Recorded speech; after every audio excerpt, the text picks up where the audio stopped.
Hello folks, it's the Pace Chaser again. Welcome to another one of my videos. This is another model review, and this one I'm going to look at some Leyland Olympian models. I was just going to do the Corgi Original Omnibus Company Olympian, but I've got an EFE one waiting on my shelf to be repainted, so I thought I might as well review the EFE model as well.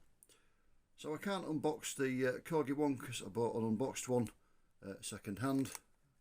There it is in Blackpool Transport livery. The EFE is just a standard box. Open the cardboard box, slide the plastic tray out, and then take the model out.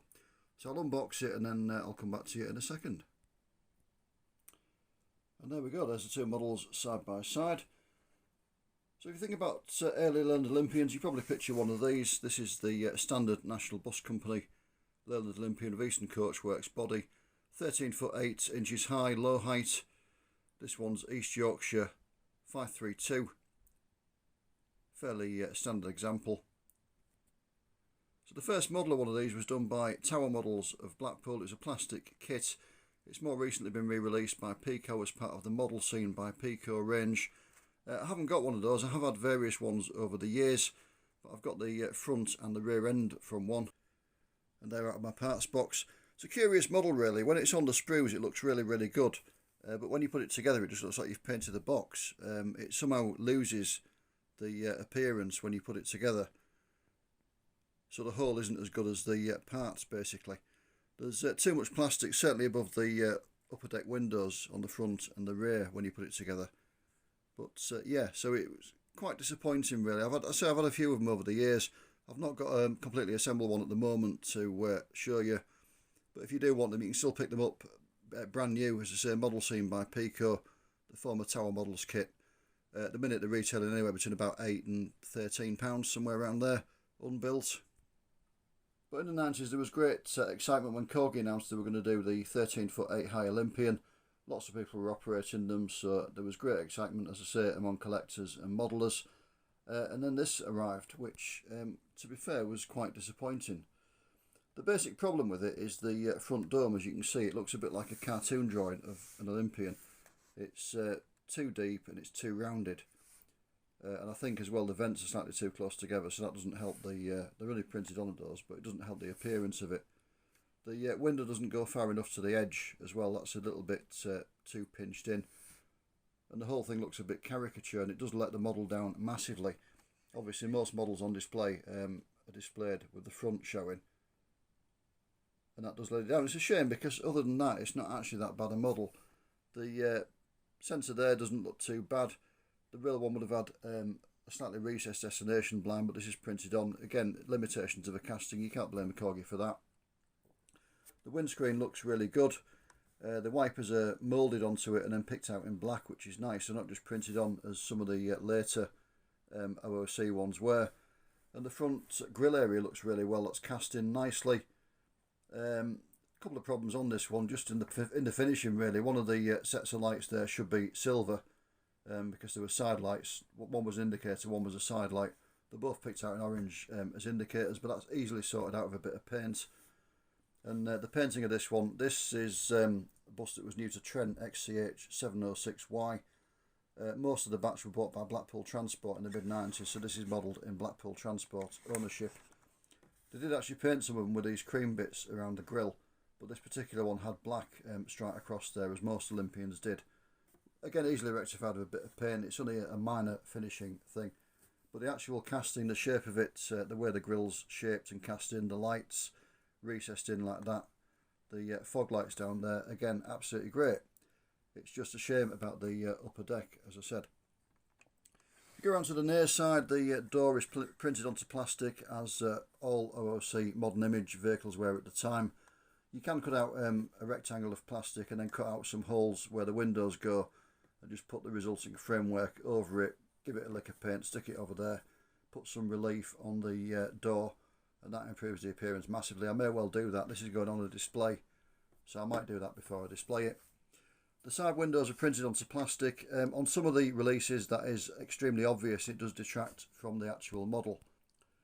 Luckily in this case Blackpool Transport painted the window surrounds in this version of delivery black, and so they're printed in black, so it does disguise the fact they're printed on quite well, so it doesn't look too bad. But the release is where the livery coat is between the windows. it is fairly obvious that they're printed. Overall shape of the side pretty decent. Just pan out a bit so you can actually see it all. The grille there's cast in, which is a nice feature. It just gives it a bit of relief. The ones at the back are litho printed on. There's a reason for that. The grills on real Olympians changed. The early ones had a large grill sort of on to the near side here, in between the decks. And then from about 1983 onwards, some of the Y suffix ones, including this one in real life, moved on to these smaller grills either side of the window, and a couple of small ones at the side. The change happened, as I say, in real life with the Y suffix. The early Y suffix ones had the original grills, and then later ones had this more modern looking version of it.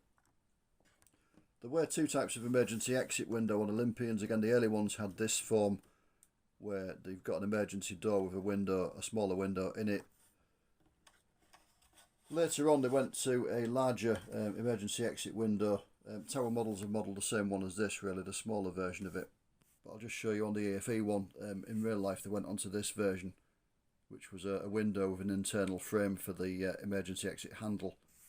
So it had a larger window as opposed to the smaller window on the early ones. Again, that change happened around the Y suffix, A prefix, so this one is correct. So if we look at the rear of the bus, it's not too bad. Again, the engine cover's nicely cast, nicely modelled. The shape of it looks right. The window there's a bit squared off because of the way the casting is done. The casting comes apart halfway up the bus. You can just about see the seam line there between the two halves. So as a result of that, the top's squared off because this is the bottom of the upper deck casting. It's not massively noticeable, to be honest. The emergency exit window looks a nice shape. That's lovely. The rear dome's perhaps a little bit rounded, but it's not too bad. It's certainly not as bad as the front one. And again, moving around to the off side.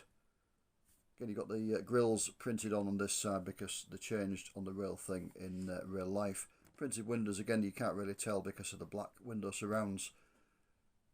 The prototypical not quite round wheel art shape modelled nicely there. This, an early OOC release, didn't have any mirrors, so they haven't broken off, unlike most of the ones I review, because I do buy models second hand.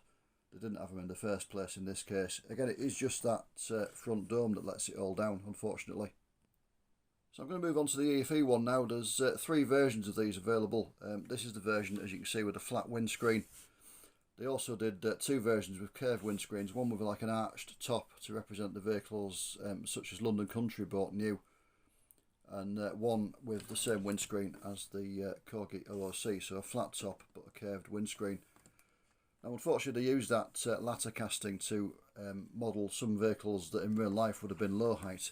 The EFE one is a high bridge vehicle, 14'6" high in real life, and as you can see, the high bridge version had deeper lower deck windows, deeper than the upper deck ones, whereas the low height version had equal depth on both decks.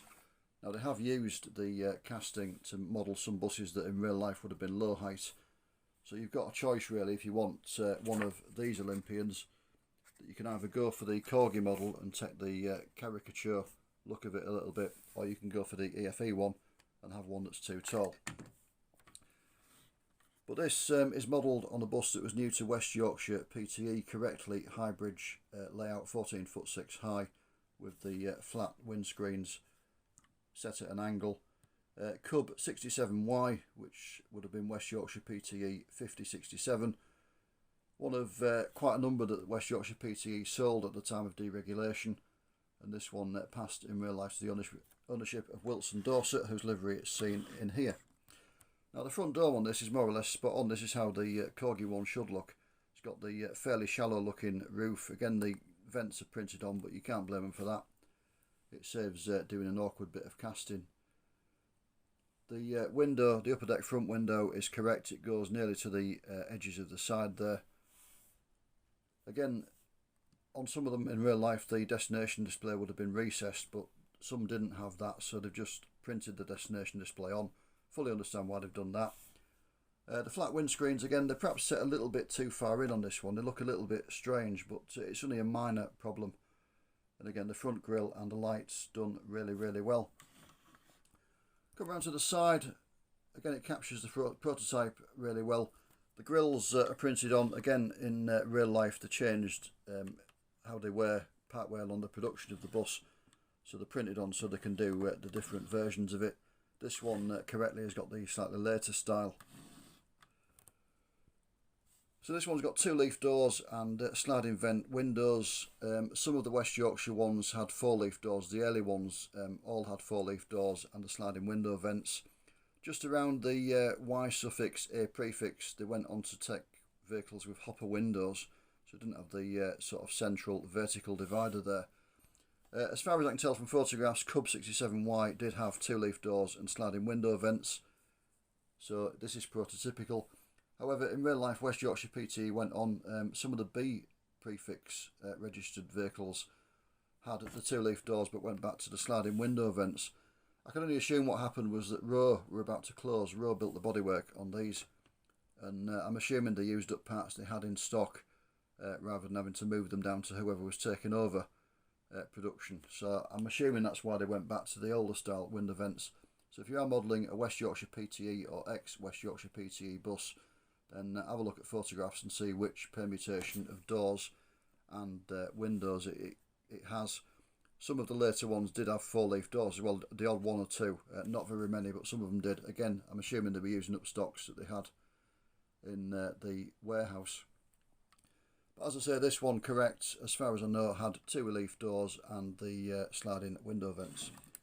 Go on to the back, again nicely modelled. As we said earlier on, it's got the later style of emergency exit window. I think that was prototypical for the rail vehicle as well.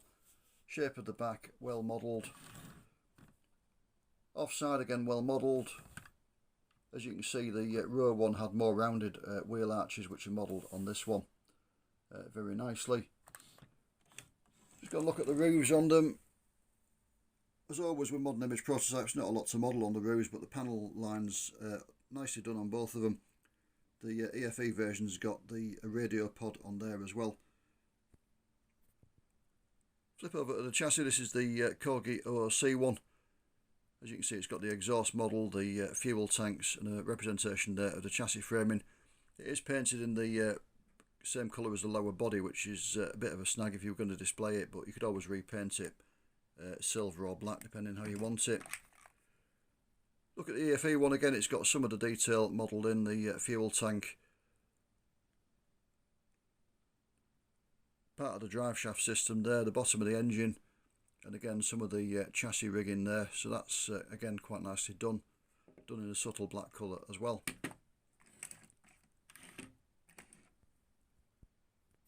But yeah, it's a shame that they sort of messed the front dome up on the Corgi one, because otherwise it would have been a really nice model. They could do it. I've just got a Northern Counties Palatine 2 that they produced a couple of years later. I reviewed this last time. If you want to check that video out, have a look on my channel. The review of that is available now. There's that and another one of the Palatine 2s as well, the East Yorkshire one, in the same review. But as you can see, that captures the look of the prototype really well. So there was no need to be cutting the corners really. I don't know why quite they did it, but they did. So price wise, what we're looking at, well again, as always with my reviews, these were bought second hand. You can only really get them second hand now. You might find the odd new EFE release still available if dealers have had stocks of them. But generally the second hand, the Corgi ones certainly are. You can't find any new ones of those at the moment. Doing this in January 2024. This one cost me £6.99 plus postage, so it was just over £10 all in. That was a really good bargain. That's kind of the bottom end. Realistically, more looking at about sort of £12 upwards into the low 30s really. It depends which one you want. Some of them are more collectible than others. The Stagecoach ones in the Beach Ball livery particularly are collectible, and they tend to command prices in the mid 30s. So it depends which release you want. As I say, you're looking from sort of £10–12 up to about the mid 30s, possibly a little bit more if they're really collectible. The EFE ones, slightly more refined model. At the cheaper end, you're looking about £15 at the minute, but again, you can go up into the 40s depending what you want. I've seen a Town and Way PTE one there, fairly collectible. That was 40 odd pounds. But I've also seen them up into the 70s, depending exactly what you want. I think it was a first group one I saw, that, but yeah, you can get them into the sort of low to mid 70s about £74–75 if the more collectible ones. At the lower end of the scale, as I say, you're looking at about £15.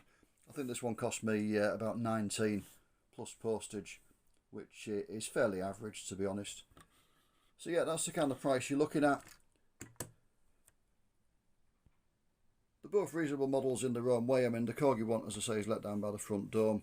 If you were feeling really active, you could cut that off and put one on from one of the Modelscene vehicles. I'm sure that would fit on it if you wanted to fettle it up.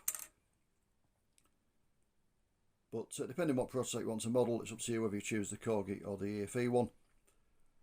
So as always, thank you for watching. Take care of yourselves. I'll see you again soon. Bye for now.